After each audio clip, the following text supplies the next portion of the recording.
Hello, guys, and welcome back to Joe's Ventures. And today we're doing another episode of Jurassic World Evolution 2 Developer Diaries. So we're going to have a look at this next one right before the game comes out. The game should be coming out on the 9th, so it should be only a couple weeks away now. And I bet you guys are pretty excited for that. So this has just got a bunch of information that they've kind of gone over before, but they've also got some new stuff. So we'll just go over it and have a look at the wonderful... And a couple new animals show up in it.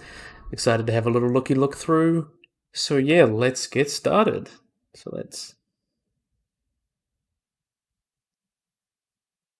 Where your Jurassic World story takes place matters. How you build, manage and customize it can make all the difference between a dinosaur paradise and complete chaos. Hi, I'm Rich Newbold, Game Director on Jurassic World Evolution 2. Nice. Hi, Rich. So here's creating your own Jurassic World. Creating and managing a park in Jurassic World Evolution 2 is more expansive than ever. Along with our new management features and tools, the player will be building in some of the largest locations seen. Look at that. Look how huge an aviary is. Look how huge this map is. So we can build down there. You have these big enclosures. Looks like some big sauropods in there. Gives you a good comparison for their size. Really interesting. And I really like how the styles fit. You can see the changes in the hotels. Just looks much nicer. So let's carry on. In the series yet. No longer confined to the islands of the Five Deaths, players can now build their own Jurassic World in a number of different environments available in the game. I'm Adam Woods, and I'm the executive producer on Jurassic World Evolution 2. Hi, Adam. Every location provides players with a unique canvas where they'll be able to sculpt the landscape using terrain features made for each environment. Interesting. So this is not too different than the terrain system from Jurassic World Evolution 1. Seems just to be a little bit more... expanded in that regard. A bit bigger radius. I assume since the map's bigger, you'd want the radius to be a little bigger. Still really nice regardless. These locations also have their own challenges and nuances, with bespoke weather patterns and natural calamities.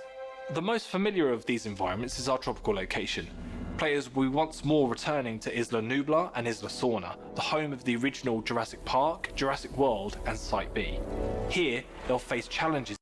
So yeah, as we see here, we're back on Site B. I believe we're only going to be going to the tropical areas as part of the campaign. Oh, not the campaign, the Chaos Theory, because obviously being the Five Deaths are set on Isla Nublar, Isla Sorna, and a lot of those are being set in the Chaos Series. So that's where we're going. But we can see the disasters that have been mentioned. We've got these big hurricanes and tornadoes on the tropical. I think it's snowstorms on the temperate, or not the temperate, the taiga. I think there's other storms. There's sandstorms in desert, and there's, I think, just rainstorms in temperate. And then I think the fifth alpine one's kind of just got nothing. But anyway, I'll keep having a look through. Is in the form of hurricanes and fierce tornadoes. To combat the ever-changing... We can see another look. We can see the new T-Rex. But this time... believe it or not, it's the 93 version, and we can see the textures have really been improved. Look at those nice textures around the face. See the pronated hands are back, probably just to keep it consistent with the design. And yeah, it looks much nicer than the original one. See, everything's getting a bit of a touch-up. In conditions, the buildings can be upgraded with storm defences to protect the vital lifelines of the park from the weather's devastating effects. So we can see the snowstorm happening in the desert map, so because San Diego's obviously set in the desert, so desert sandstorms. When creating a sandbox park for the first time, the players can choose from either the Jurassic Park or the Jurassic World era building set. Okay, that works a lot better. So you get the two sets. I believe you can mix the sets on the next gen and PC, but on the last gen, so the PS4 and Xbox One, I think you can only have one or the other, just because it needs to have the memory. But yeah, I think this the comparison, I really love the that we get two different building themes, and we also see the contrast between them. This is like very safari-like thatched roofs and such, and straw roofs. Well, this is the other one's very modern, obviously based on Jurassic Park, and looks much nicer than not Jurassic Park, Jurassic World, but obviously just looks much nicer in general, I think. than in the movies. Much less beige and gross looking. Doesn't look like a prison. It kind of just looks like a park. And I think that really gives you a lot of creative freedom, because that's pretty much the thing everyone was calling for in the movies, in the game. So they really just want as much creativity as it can get without being too overbearing, kind of like Planet Zoo. And I think they've kind of struck a good balance here. Giving players the freedom to build the park of their dreams from throughout the franchise's history. Epic. The team have given these sets a unique and authentic feel that provide the player with a great deal of creativity when constructing their parks. Hello, I'm Amy Hook, and I am a senior animator on Jurassic World Hello, Amy. Amy. Evolution 2. Amy Hook. Along Don't let her with off the familiar hook. buildings from the first game, players can now place new buildings such as facilities that house key members of staff or can further maintain the welfare of your dinosaurs. The Okay. control So it seems like we've got the... we'll look back here. So Such as facilities that house key members of staff or can further maintain the welfare of your dinosaurs. The control center acts as the player's personal headquarters. this is just explaining the scientists and all things like that. And they'll be managing your animal welfare, how to research, and pretty much just running your park in general. They pretty much explain this mechanic back in management, that little management video. Where they can hire scientists to help develop the park. The staff center helps the player maintain the welfare of their scientists and can also be upgraded to both increase productivity and decrease recovery time. Dinosaurs have also had their welfare needs expanded with the Paleomedical Facility. Any dinosaur with a severe illness or injury must be tranquilized and transported to the facility for immediate treatment. Okay, so yeah. If your dinosaur has an injury, you got to trank it, and the paleomedical people got to take it in and take it to the paleomedical facility where it heals up, checks out. The capture and ranger teams return with some additional features to help the player maintain the security of their parks and the welfare of their dinosaurs. Vehicles can now be sent out on patrol to various ranger posts placed within. The guys, look at the Diplodocus. We haven't got quite a nice look. Also, Chasmosaurus. Seems like they're returning. And this looks like a tropical map. It seems like something on Isla Nublar or Isla Sorna, one of them two. But I really like, I think the size have changed, so you can see the comparison. Because a lot of the animals were pretty much the same size, like all the ceratopsians were the same size. It's pretty weird. And I think it also made the map feel smaller because all the dinosaurs were kind of the same size. And they would feel like they needed less space than if they were smaller.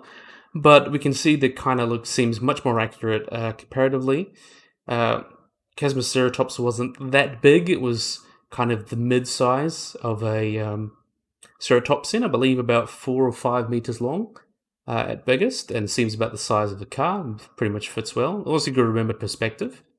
But yeah, it looks really, really nice regardless. And we can see this ranger post here. I believe that's what it's called, or where kind of the ranger will come in and check on the welfare of the animals in your paddocks. There's another one there. And we can see the gyrosphere's back, which we already knew. And we've got some tracks coming around here. Really, really wonderful. In the enclosures.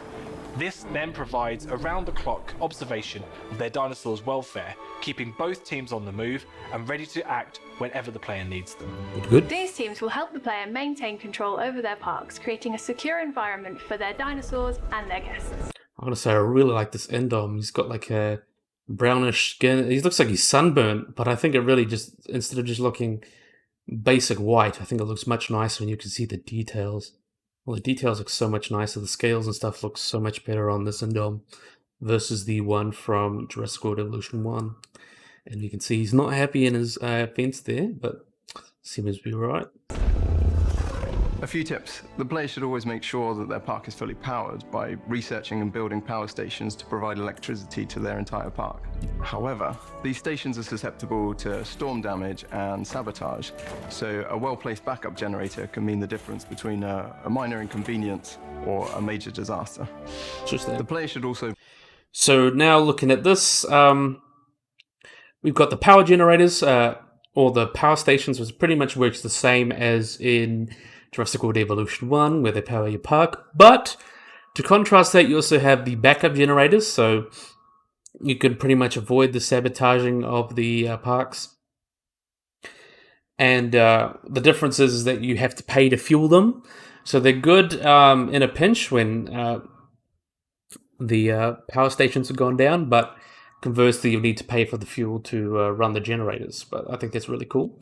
And as we see here before, something that was quickly shown off, we can see our Velociraptor friends here. It was mentioned that, I believe in their species field guide, that smaller dinosaurs can climb over fences, and a lot of dinosaurs can't break out of every concrete fence anymore. So these guys will be able to climb over fences along with, I believe, Dilophosaurus and potentially some other smaller dinosaurs. But still nice that we don't have them all just breaking out. These guys can climb up. Be interesting animation to see. And then you see him hop The down. player should also place down amenities to meet the guest's desire for food, drink, and shopping. Well-placed amenities can provide a really good supplementary income for the player in their park. Okay. Well, that's already been shown off as we talked about the shops that you can customize and things. It's pretty really cool. You can have different modules and things. And speaking of something very interesting, we see another guy who's returning. It's just showing off the galleries and stuff. But look who we got here. We got Spinosaurus, who looks he's got a bit of a glow up from the last game. Very, very interesting. So yeah, we can see him from the viewing. Or the viewing there. But yeah, really, really awesome. Viewing galleries or tour rides should provide good views of the dinosaurs. Ooh. Without good views of Now, wasn't that a good view? Just look how nice he looks. You can see the scales have just been dialed up to 11. It adds so much texture. It's almost got like crocodile-like scoots and osteoderms going down them. I really, really like that. the dinosaurs. Looks much nicer. Let's see if we can get a better look at the sail. There we are. Looks like ripped out of the movie. Looks really, really nice. I think they did a great job with remaking and redoing the Spinosaurus. It looks really awesome. I just love the textures on him. And how can you not love it? So they're explaining here that the viewing galleries and tour rides will provide good view of your dinosaurs. So these viewing galleries will be perfect for things like large theropods and pretty much every other dinosaur. But if it's safe enough, of course, you can go and put your Jeep tours and things like that in these enclosures so you can play around and do stuff. So that's awesome. And you can go watch your dinosaurs from the car and you drive around with them. So look at that really nice Spinosaurus. No guest will come to the park. Okay. I'm Jim Stimpson, lead designer Hello, of Jim. Jurassic World Evolution 2. The Jurassic Tour and Gyrosphere are returning to Jurassic World Evolution 2, giving the players' guests an up-close experience of their dinosaur enclosures. Look at that. Look at that wonderful enclosure. This feels like ripped out of the Mesozoic almost, because you can see all the different paleoplants, all the ferns and stuff here. Looks really, really nice. A couple of brachiosaurs and a Struthiomimus. Not Struthiomimus, Gallimimus. Looks most likely like Gallimimus. Really, really awesome. And we can see the Jurassic Tours back. Really came out looking up much nicer. I just love these trees in the back. This really does feel like something out of the Jurassic or the Cretaceous. It's really, really awesome. And these rocks as well. Even though they are really little, they add so much to the enclosure. You can see they just make it look a lot less flat and boring. Look at the corners around the river. It just gives it so much more character. It's really, really awesome. These rides can cross over paths, go through And look at that. They can cross over paths now, so you can put them through the path and everything. fences and into the aviary. At the aviary that we see here, look at this wonderful aviary. We've already gone over it a few times. We can see the Jurassic tour going in there. We can also see the little drone checking up on everything. If you guys have seen gameplays, there's a little drone that goes to the aviary and will check on everything. Also, the Pterosaurs kind of sitting on the viewing galleries. I hope we get like perches. I think perches would be awesome to kind of put in and mention and put it on there. Really, Tour really awesome. vehicles to the entire park. And look at this new fella. We've got very interesting taxonomy in the sky. People are calling it Tapihara, and it technically is, but there's some taxonomic thing going on with them because there was originally a couple animals that were considered tupendaculus, and then they were renamed to Tapihara. But it's found out that there's kind of one species of Tapihara now, which looks nothing like this. It's much smaller and has a much smaller crest on its face. But all the kind of representations from Walking with Dinosaurs to Primal Carnage and Primal Carnage Extinction, they all don't seem to be Tapihara, although a lot of people consider them like that. They are actually tupendaculus, and the particular species is Tupendaculus imperator.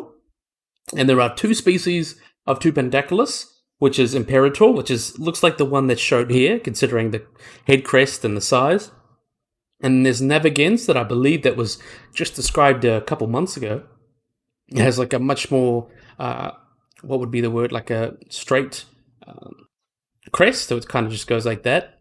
And then there's Holderi or something like that. That is the species of Tapihara, which looks nothing like this. So they either will go with Tapihara, which will be the wrong taxonomy, but if they go with Tupandactylus, that is the correct taxonomy. And if they want to go with the species, it's particularly Tupandactylus imperator, which is a pretty cool little thing to show off. But I gotta say, you're looking a little goofy. Pterosaurs have been a bit hit or miss lately. He looks like a bold old man. It's really weird to see because most of the reconstructions I see of this guy has pycnofibers. Like, I'm of course used to things like Pteranodon and Dimorphodon not getting pycnofibers, but this guy not getting pycnofibers feels a little weird. And yeah, a little bit off, but it's cool with seeing more flying animals and more pterosaurs. That's always going to be awesome. And one thing I hope as well is that it's speculated that animals in its group may have eaten plants and ancient plants and things. So I really, really hope that these paleo plants that have been kind of planted around here are to feed the Tupandactylus. So it isn't just all of them eating fish. There's like a bit of a variety going on. I think that'd be pretty awesome. And yeah, I think that's enough to be said on Tupandactylus. I just hope it feeds on the plants, because it's speculated to feed on fruits and potentially like Duraphagous things as well, because kind of a different diet than what you think of pterosaurs just eating fish all the time. So I think that just gives it a little bit more variety, which I think is cool. So, and yeah, hopefully they do that. And we can see, I think, another one sitting up there, unless that is a Pteranodon's coming in for landing. All land, marine, and flying reptiles can now be released from their own bespoke hatchery and can be changed at the genome level to improve their traits, such as... So that just means they pretty much are the same. They have their own hatchery, and you can change your genetics just like you would in any other land dinosaur. resistance to disease and guest appeal. The interior of the aviaries can be... Look at that. Really, really wonderful. You can see the rocks around here. Some feeders, some paleoplants as well. I love the lighting, and yeah, I'm not a big fan of the Jurassic World, the Pteranodon. But hey, I think we're getting Legacy, so it'll be awesome to get a Legacy Pteranodon hanging around. So the interior of the aviaries can be tailored to your flying reptiles' needs. So, yeah. tailored to the flying reptiles' needs in the same way it is done for the land dinosaurs. So you can play with rocks and things and such. Players will need to be careful, as unhappy flying reptiles like Pteranodon and Dimorphodon can break out from these enclosures. Oh, not good at all. See, look at that. Breaking out of his enclosure, always not good. I think we saw the shot already a little bit ago, explaining the aviaries and hatcheries. But yeah, really, really awesome. Terrorizing the guests below. And look at this really interesting shot. He's sitting on the sign there. And we've seen images of them sitting on signs and picking people up and such. Really, really interesting. We've also greatly expanded the customization of available skin tones and pattern colours, dramatically increasing the combinations and yeah, we can see here there's 1, 2, 3, 4. So you can have, I believe there's one pattern and there's 7 different colors you can choose from. So that gives you quite a bit of variety. uniqueness of the player's dinosaurs. All of these features serve to bring players closer to their dinosaurs and form attachment to the species Unique to their park. See it? Awesome. Look at this wonderful Anki. He's a very spiky boy. I love my spiky boys. Came out really nice. You can see the different colors there. There's kind of one that's a little bit more dark greenish, one's light greenish. unique to their parts. I'm really proud of how each park can look different from the last. There's definitely a strategy to how the player lays out their park. Each one can feel unique based. Oh, look at that one. Look at that huge aviary there. That's going to be full of all sorts of different pterosaurs. And then we've got this one with a herd of brachiosaurs. Came out really, really nice. And we can see the incubator there, the hatchery. I think that's funny, you can let them out that way. Really, really awesome. This just feels huge. Look at this huge enclosure. I think it goes all the way around. So I think it just really gives them these large enclosures that they kind of need. And it gives you the space for it. I think it just makes it feel so much more expensive. And you can really not feel limited by these parks sizes like they did in Jurassic World Evolution 1. So you can build all the way down there. That's huge. I can't wait to get the sizes like inherently from these maps. I think they're going to be multiple square kilometers. I think it's going to be really awesome to find out. On the dinosaurs, what era of buildings. Oh, look at that. So we can see the comparison. That was very much a Jurassic World park in the temperate biome. This is a Jurassic park theme map. This is the San Diego Chaos Theory mission, and it seems to be in the desert, and it looks really, really nice regardless. We can see all the different new plants there. The paleo plants, I think, kind of feel out of place, but yeah, still look quite nice. Location, and then the player can also customize how their amenities look. All of these elements together will make a player's park feel more personal. I'm really proud of the new paleo medical facility building that includes a brand new park team, the mobile. Oh, look at this. Now we're look at this little gigant Spinosaurus. So I'm really glad they started to change the size. Look how tiny this guy is. This is also perspective, but gigant Spinosaurus was not a very big animal, no more than like a few meters long compared to the larger Stegosaurus, which is the largest stegosaur. I think they got about 8 or 9 meters long. These guys got probably about a little over half that, if not less. And we can see the different size comparisons. They're not much bigger than the Jeep. I think this really helps also give a lot of variety, same with the Chasmosaurus. So they're not all just like the same size as different skins. They all have different sizes and feel unique. And yeah, I'm really glad that they went back, even if they didn't give us a bunch of new dinosaurs. They went back and took a bunch of animals and edited them and tried to make them feel a little bit more distinct and unique, which is pretty awesome. Veterinary unit. This team allows players to treat minor injuries and illnesses out in the field. I am most proud of how much our team has put into making each dinosaur feel unique with the ways they interact with one another, including many new expressive social interactions that show our dinosaurs in a new light. I'm most proud of the new management systems that we've added in Jurassic World Evolution 2. The greater depth will really challenge the player's ability to manage and successfully run a dinosaur park. Awesome. And look at that shot. So yeah, looks like they've got another things coming. I'm really excited to get more into the management aspect because I think it's really been delved into. And I think part of the simplicity of the first game really did help it become so easy to access. And I think expanding on that a little more will make it a little more challenging and bring something new, but also still be simple and fun. And the social interactions the dinosaurs will have is going to be very interesting. That seems very Planet Zoo-like, and I think that's really, really awesome. We hope this dev diary has given... And look at this wonderful shot. We can see a few brachiosaurs and some galleys here in this paleo forest that we've got here. Looks really awesome. And yeah, they're going over the dev diary. Really, really awesome. Better idea of the features coming to Jurassic World Evolution 2. Yes. We cannot wait to get these tools into the hands of our players and to see these bigger, richer dinosaur parks come to life. Speaking of coming to life, it's not going to be long now. So the 9th of December, recording this, it'll be the 28th. It'll come out on 29th of December. November. So it's the 28th of October now that I'm recording this. It'll be out on 29th, which is my birthday. And it comes out on the 9th of November, so that's only a couple weeks away. So yeah, I guess everyone's getting pretty excited. I'll be excited to play through. I'm thinking I might actually do the Chaos mode first, because I know everyone's going to be going through the campaign. I really just want to go through the Chaos mode, because I'm really interested in seeing how those play out. I think it'll be a good little teaser. I don't know, I'll see what you guys think. But yeah, I think this will be a good place to end. See, coming November 9th, not a very long time away now.